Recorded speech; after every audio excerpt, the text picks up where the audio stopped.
өстөндә 50 дуҫың булһын. Дуҫ килгән көн байрам көн. Рукташ фикердәштәре йыйылган ердә айырылса күңелле булалар.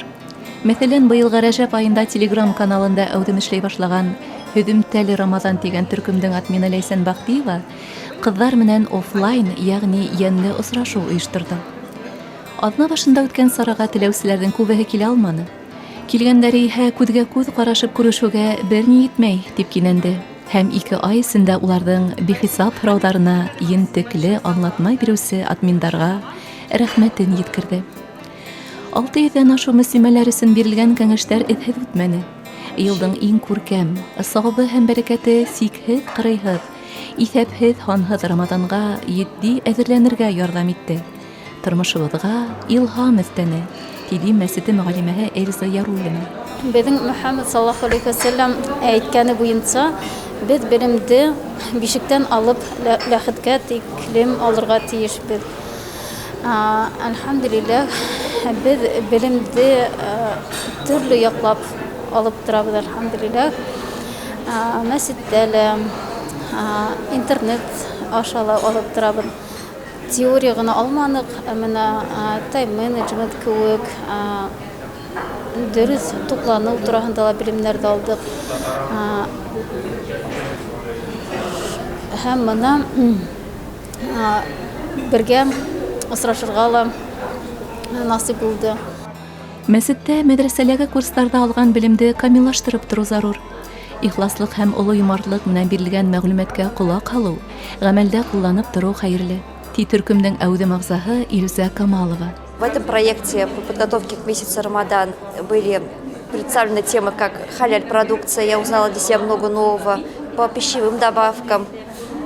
То, что мы должны быть очень осмотрительны, то, что многие производители скрывают в составе, мы должны от сомнительного отказываться. Мне понравилась тематика именно по подготовке к Рамадану касательно детей, именно в игровой форме, как их привлечь, как их смотивировать в совершении добрых дел. Именно вот эти лайфхаки по созданию всяких открыток, коробочек, они помогут им совершать добрые дела. Онлайн сығыштарда нутрициолог, ягъни дөрөҫ туҡланыу буйынса белгес, балаларҙың йөрәгендә Рамаҙанға ҡарата һөйөү уятыу тураһында педагог, ураҙаның хәл торошобоҙға тәьҫире хаҡында психолог бәйән итте. Шулай уҡ хәләл ризыҡтың стандарты һәм уны харамға әүерелдергән аҙыҡ өҫтәмәләре хаҡында ла файҙалы кәңәштәр еткерелде. Профессор Фәйләсов Гүзәл Вильданованың «Йәшәү һәм бәхет асылына ҡараш» дигән темаға сығышы ла берәүҙе лә битараф ҡалдырманы. Быны төркөм ағзаларының йылы тәьҫораттарынан, рәхмәт һүҙҙәренән аңлап була. Рамазанға әҙерлек тигән проект, ул беҙҙең уҡытыусыбыҙ Ләйсән Илдар ҡыҙы Бәхтиеваның проекты тип әйтәйем инде. Ул әйҙәгеҙ шо дингә беренсе генә аҙым эштәрен эшләп торған. Яулыҡ яунаймы, юҡмы, намаҙ уҡыймы, юҡмы, уҡыһам кемдәрҙән өйрәнәйем әле тигән дингә беренсе генә аҙымдарын эшләп торған һәм дөрөҫ юлға юлыҡһындар һәм ошо юлда нығынһындар тигән маҡсат менән башланылған проект ул. Һәм Гүзел Булатна, әйҙәгеҙ ошолайтайыҡ, әйҙәгеҙ булайтайыҡ дип йәш ҡыҙҙар әүҙем улар алып баралар. Мин уларға ҡушылам һәм уларҙы ҡеүәтләйем. Һәм беренсе онлайн мероприятиеларында үҙем дә булдым һәм йәшәү фәлсәфәһе тигән темаға әңгәмә ҡорорға тәҡдим иткәс, шул проекттың етәкселәре әйҙәгеҙ ҡорайыҡ тип, бер 30-40 минут самаһында ғына, ҡыҫҡаса ғына әңгәмә ҡорҙоҡ.